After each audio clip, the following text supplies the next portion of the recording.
Good evening. There are online classes and solution with problems में आपका स्वागत है। आज मैं आपको प्रतियोगी परीक्षाओं की तैयारी कैसे की जाए उसके बारे में जानकारी देना चाहता हूँ। सर्वप्रथम तो मैं आपको दिखाना चाहता हूँ कि परीक्षा परीक्षा का क्या अर्थ है। परीक्षा शब्द जो है परी प्लस इच्छा को मिलाकर बना गया है। इसका मतलब परी का मतलब होता है चारों और इच्छा का मतलब है जांचना।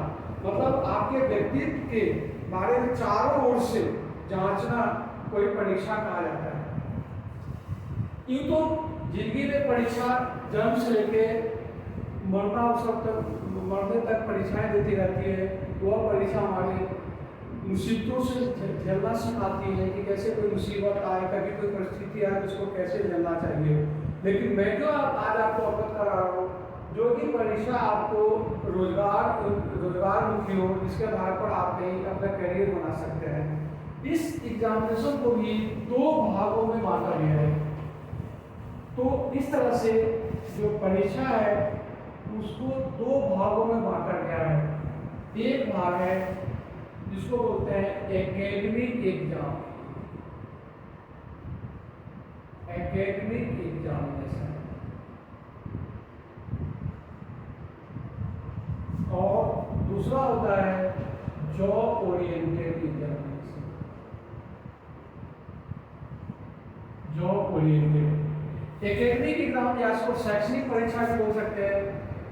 यह परीक्षा में इस परीक्षा में आपको सब्जेक्ट की नॉलेज कराई जाती है। जैसे आप नीचे क्लास से हायर क्लासेस हो जाते हैं तो प्रत्येक क्लास में आपको एक एग्जामिनेशन देकर ही उस एग्जामिनेशन के आधार पर ही आपको आगे प्रमोट किया जाता है। इस शैक्षणिक योग्यता में आपको सब्जेक्ट की पकड़ होती है। जो आपके विषय विशेषज्ञ है वो आपको हर सब्जेक्ट पर अध्ययन कराते हैं। उसके आधार पर आपकी योग्यता को परखने के लिए एकेडमिक एग्जाम लिया जाता है।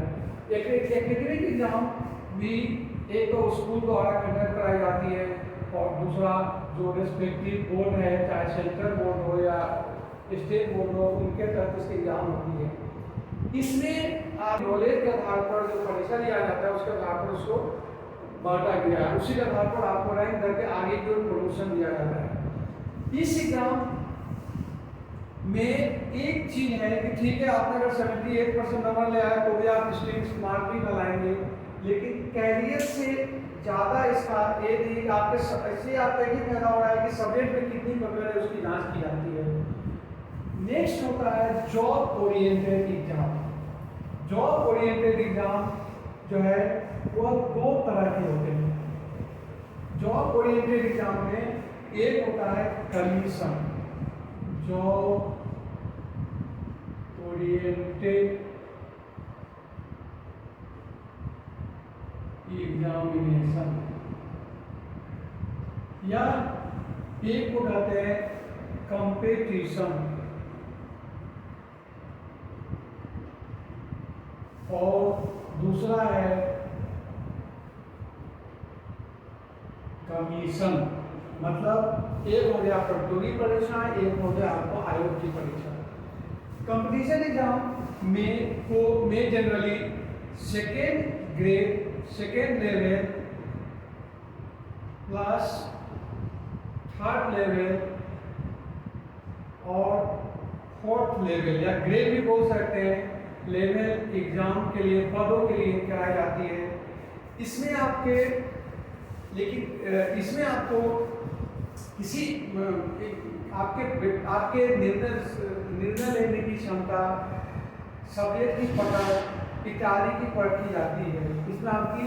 लेकिन कमीशन एग्जाम होते हैं वह जनरली फर्स्ट लेवल प्लस कुछ हद तक सेकेंड लेवल के लिए तैयारी कराई जाती है। इसमें आपकी प्रशासनिक क्षमता की परख की जाती है।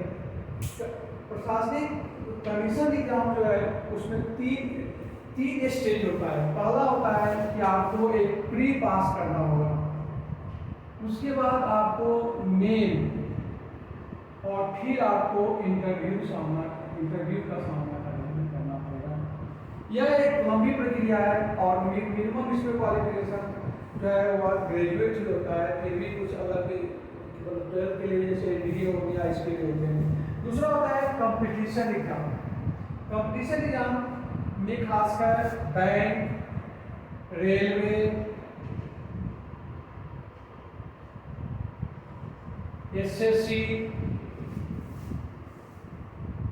आर्मी इत्यादि परीक्षाओं के लिए जो एग्जाम होती है उसको हम कंपटीशन एग्जाम कहते हैं।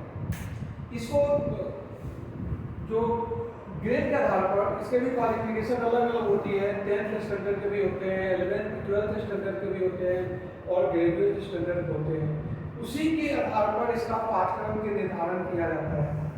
अब मेरा जो फोकस है वह आपको कंपटीशन एग्जाम के बारे में जानकारी दी।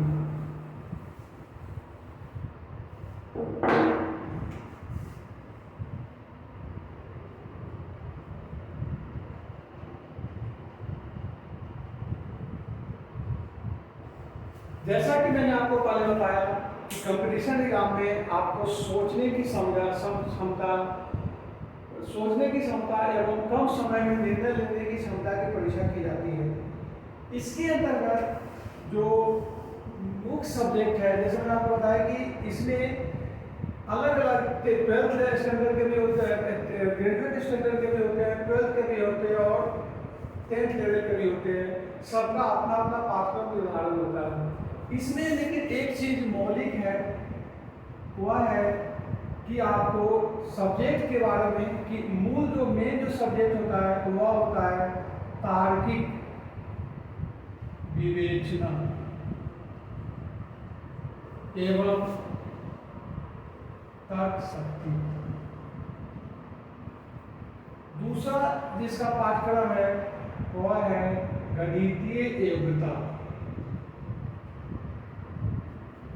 तीसरा इसमें है भाषाई ज्ञान। भाषाई ज्ञान में आपको हिंदी एवं अंग्रेजी और नेक्स्ट सब्जेक्ट जो है वह है सामान्य ज्ञान प्लस सामान्य विज्ञान। और यदि इसके अंदर कोई आप टेक्निकल पोस्ट के लिए अगर देते हैं तो उसमें आपको कुछ ना कुछ तकनीकी ज्ञान,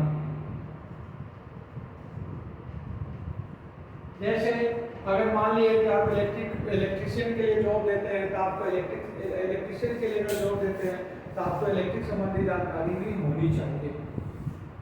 अब नेक्स्ट जो मेरा टारगेट है कि सब्जेक्ट की तैयारी कैसे तैयारी करें, क्या योजना होनी चाहिए कंपटीशन एग्जाम की तैयारी करने के लिए। उस योजना में किसी भी कंपटीशन एग्जाम के लिए जो आवश्यक शर्त है, जब भी आप कंपटीशन एग्जाम जो देने जाएंगे उसमें कुछ आवश्यक शर्तें होती हैं। जनरली जब आप एकेडमिक एग्जाम पूरा करने के बाद अपने पारिवारिक परिस्थिति के कारण या अपनी क्षमता के कारण जब जॉब लेना चाहते हैं तो उसके लिए तैयारी करने के लिए, जैसे मैंने आपको बताया कि स्टॉपी पर आपका ध्यान, लेकिन उसकी तैयारी कैसे करनी है उसके लिए मैं आपको एक मूल मंत्र देता हूँ कि तैयारी करने के लिए 3 चीज अति आवश्यक है। इन डेप्थ नॉलेज,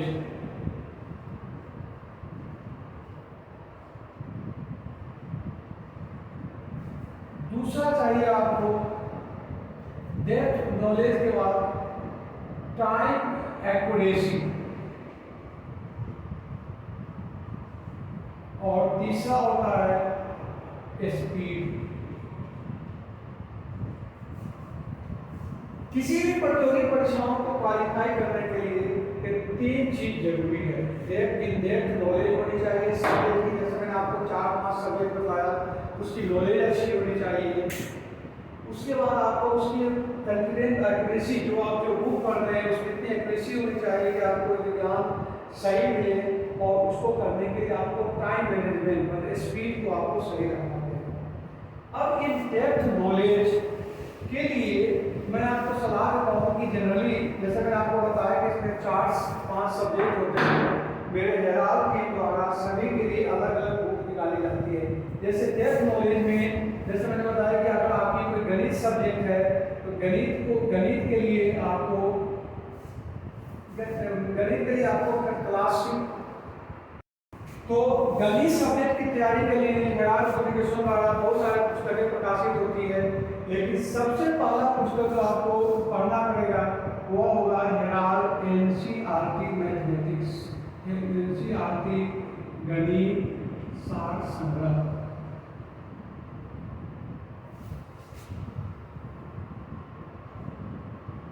एनसीईआरटी गणित सार संग्रह में आपको क्लास 6 से लेकर क्लास 10 तक के लिए जो भी आपके इंपॉर्टेंट टर्म है, जो कि एकेडमिक एग्जाम और अभी के एग्जाम में कुछ गैप होने के कारण आप भूल गए होंगे, सारे को आपको अपडेट कर देगा।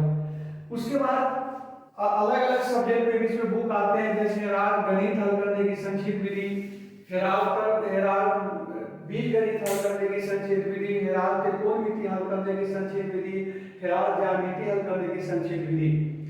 इन सब पुस्तकों को यदि आप गहन अध्ययन करेंगे तो आपको मेरे ख्याल से गणित में कभी कोई प्रॉब्लम नहीं आएगा।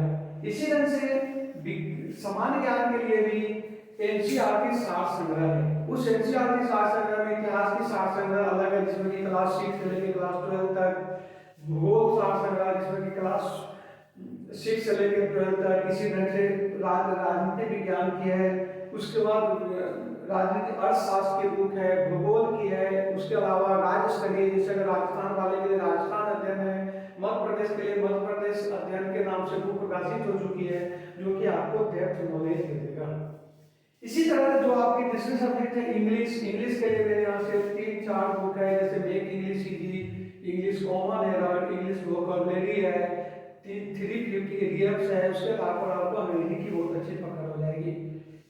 उसके बाद जो साइंस सब्जेक्ट है, उस साइंस सब्जेक्ट के लिए मेरे पास एनसीईआरटी विज्ञान है, जिसमें कि क्लास 6 से 10 तक के सार संग्रह है, और उसके अलावा क्लास 11-12 के भी जो स्टडी मटेरियल जो आपके लिए प्रतियोगी परीक्षाओं के लिए उपयोगी होता है, उसको इसके अंदर दिया गया है। मेरा कहना है कि इस विषय को पढ़ते हैं तो जो डेप्थ नॉलेज की बात है वो आपको पूरा हो जाएगा। उसके बाद डेप्थ नॉलेज विज्ञान, उसके बाद तकनीकी के लिए जो भी पुस्तकें होती है वो इसमें से प्रकाशित होती रहती है। अब इसमें जो आगे है वो भी काफी महत्वपूर्ण है, जो कि आपका एक्यूरेसी को मेंटेन करेगा, और यदि आप गणित हल करने की संक्षिप्त विधि, तर्कशक्ति, गणित हल करने की संक्षिप्त विधि तैयारी करते हैं तो आपके स्पीड भी काफी कम हो जाएगा।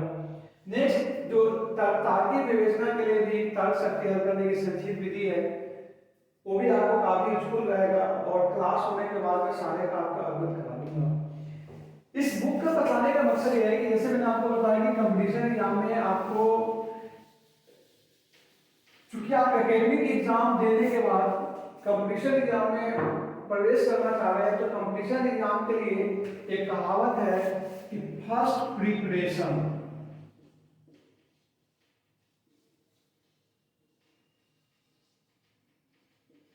Then application.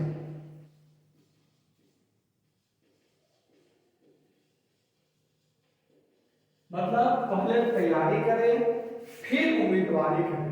जनरली स्टूडेंट में क्या कमी होता है कि एकेडमिक एग्जाम को पूरा करने के बाद कोई भी वैकेंसी निकलती है तो बिना सोचे समझे उसमें भाग लेते हैं, जिसके कारण उनकी तैयारी पूरी हो पाती है और न सफलता प्राप्त होती है। इसलिए मैं आपको ये सलाह दूंगा कि जब भी एकेडमिक एग्जाम के बाद जिस लायक आप हो या जो जैसा आपका पारिवारिक परिवेश हो, जिसके आधार पर आप नौकरी की आवश्यकता लग रहा है या जैसी आपकी सोच हो, उसके आधार पर पहले आप प्रिपेयर हो जाइए, उसके बाद आप एप्लीकेशन दें और तब आप तैयारी करें। इसमें हेराल्ड टीम द्वारा आपको पूरा सहयोग दिया जाएगा।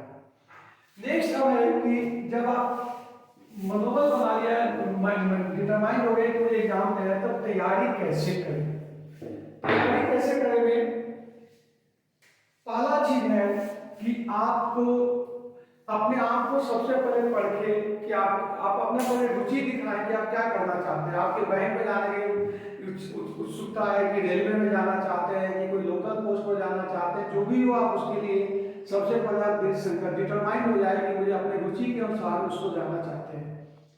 उसके बाद उसकी तैयारी के लिए योजना बनाएं। तैयारी की योजना के लिए सबसे पहले ये कहा जाता है किसी भी प्रतियोगी परिश्रम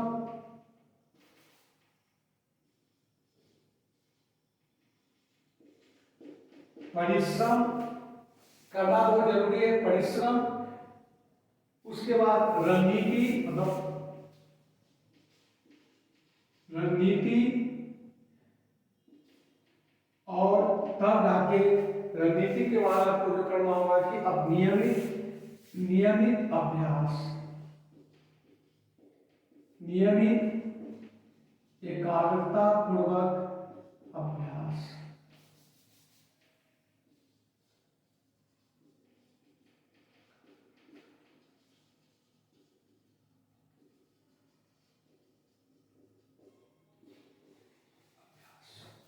ये आपके सफलता का मूल मंत्र है, जिसको आप देख सकते हैं। अब प्रश्न होता है कि यदि आप कंपटीशन एग्जाम की तैयारी करना चाहते हैं तो प्रतिदिन कितना पढ़ें। यूं तो इस क्वेश्चन का जवाब देना बहुत ही मुश्किल है कि प्रतिदिन कितना पढ़ें, क्योंकि देखा गया है कि कुछ लड़के यदि उसका प्लानिंग सही हो तो कम से कम पढ़ने में लड़के क्वालिफाई कर जाते हैं, और कुछ ऐसे लड़के होते हैं कि दिन रात मेहनत करते रहते हैं तो भी उस सफलता हासिल नहीं कर पाते हैं। यह निर्भर करता है कि आपने एकेडमिक में कितना नॉलेज हासिल किया। दूसरी बात है कि जैसे मैंने आपको बताया कि डेप्थ नॉलेज होना चाहिए, तो इन डेप्थ नॉलेज में आपने कितना ग्रहण किया। जैसे मैं आपको बार बार बोल रहा हूँ कि सबसे पहले आप डेप्थ नॉलेज, मतलब फर्स्ट प्रिपेयर कर लें अपने आप को तैयारी के लिए, तब इसमें करें। तो इसलिए मैंने बोला परिश्रमी रणनीति और नियमित अभ्यास के द्वारा सफलता प्राप्त कर सकते हैं। उसके बाद नेक्स्ट होता है कि समय प्रबंधन।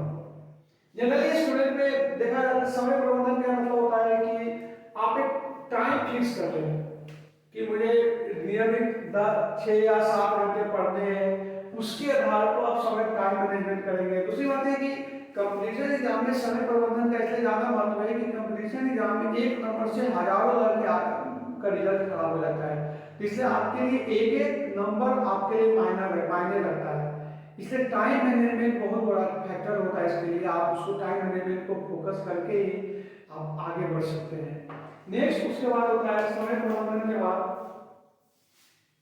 कि अपनी कमजोरी को परखें, अपनी कमजोरी परखें कि जब आपको डेप्थ नॉलेज होने के बाद और जब आपने रणनीति को बना लिया तो उसके बाद आपको सबसे पहले कि अभी तक के पढ़ाई में आपकी क्या कमजोरी है, किस सब्जेक्ट में आप ज्यादा कमजोर हो, उस सब्जेक्ट को पहले बराबर करें। कमजोरी सब्जेक्ट को उसको बराबर करने के बाद अपने आप में कॉन्फिडेंस बनाए रखें, क्योंकि कहावत है कि मन की हार से हार होती है और मन की जीत से जीत होती है। इसलिए सबसे पहले तो अपने आप को इतना मजबूत कर ले कि मैं जो कर रहा हूँ सही कर रहा हूँ, उसी ढंग से सही निर्णय ले। उसके बाद बहुत सारे बच्चे का क्या होता है कि तैयारी तो बहुत अच्छी कर लेते हैं, लेकिन एग्जाम के समय उनको एग्जाम फोबिया हो जाता है। तो इसी तरह मैं सलाह दूंगा कि कभी फोबिया से मत डरे, अपने आप पर भरोसा करें। कर अभ्यास के जरूरत है, सुदान वाली कहावत है कि आप उसको खूब परिश्रम करें और भरोसा करके अपनी कमजोरी को और फोबिया से अपने आप को बचाएं। एवं उसके बाद तैयारी करने का दूसरा है कि एक वातावरण, अपना को स्वस्थ वातावरण रखें। स्वस्थ वातावरण करने का मतलब कि मानसिक रूप से तैयार हो गया, दृढ़ संकल्प हो गया कि मुझे इसकी तैयारी करनी है, उसी परिवेश में अपने आप को ढाले। वातावरण का इसका बहुत बड़ा, उसी ढंग से लड़के से बात कर रहे, उसी ढंग से किसी जगह से आप संपर्क में रहे, उसी ढंग से पढ़ते रहे, तो इससे आपको काफी फायदा मिलेगा। इस कंपटीशन एग्जाम में बुक पढ़ने के अलावा, जो मैं आपको बुक दे रहा हूं उसके अलावा एक बहुत बड़ा चीज है समाचार पत्र पढ़ना या न्यूज चैनल सुनना। ये आपके लिए बहुत आवश्यक है, क्योंकि समाचार पत्र से आपको बहुत सारे प्रश्न आते हैं। तो मेरा निवेदन है कि जब तक आप कंपटीशन एग्जाम देते हैं तो अपने समाचार पत्र को रेगुलर पढ़ें। समाचार पत्र को पढ़ने से बहुत सारे फायदे हैं। सबसे पहला है कि आपको सबसे पहले तो आप न्यूज से अपडेट रहेंगे। न्यूज क्या पढ़ें, न्यूज पढ़ने का सबसे जो तरीका है कि लोकल लेवल का न्यूज भी पढ़ें, लोकल लेवल, उसके बाद स्टेट लेवल, उसके बाद national level, national and international level. Next sports,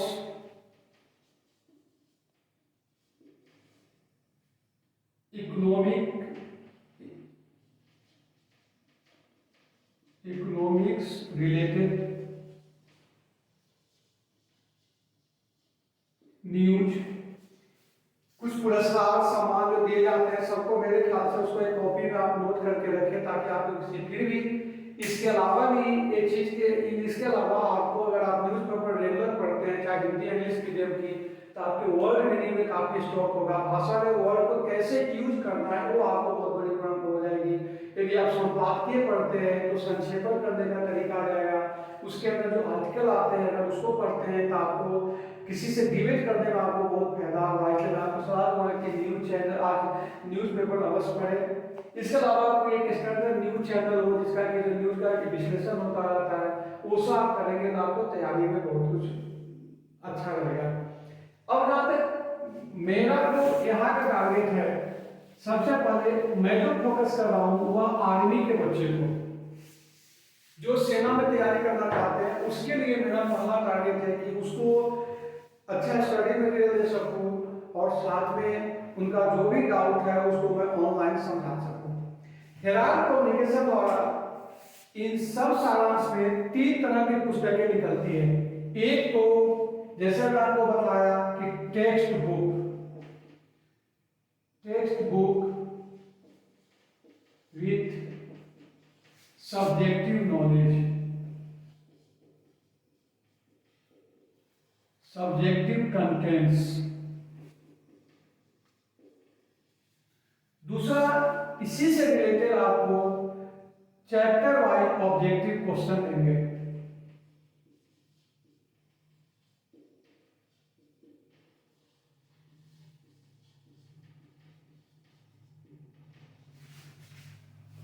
objective questions और उसके बाद मॉडल टेस्ट पेपर।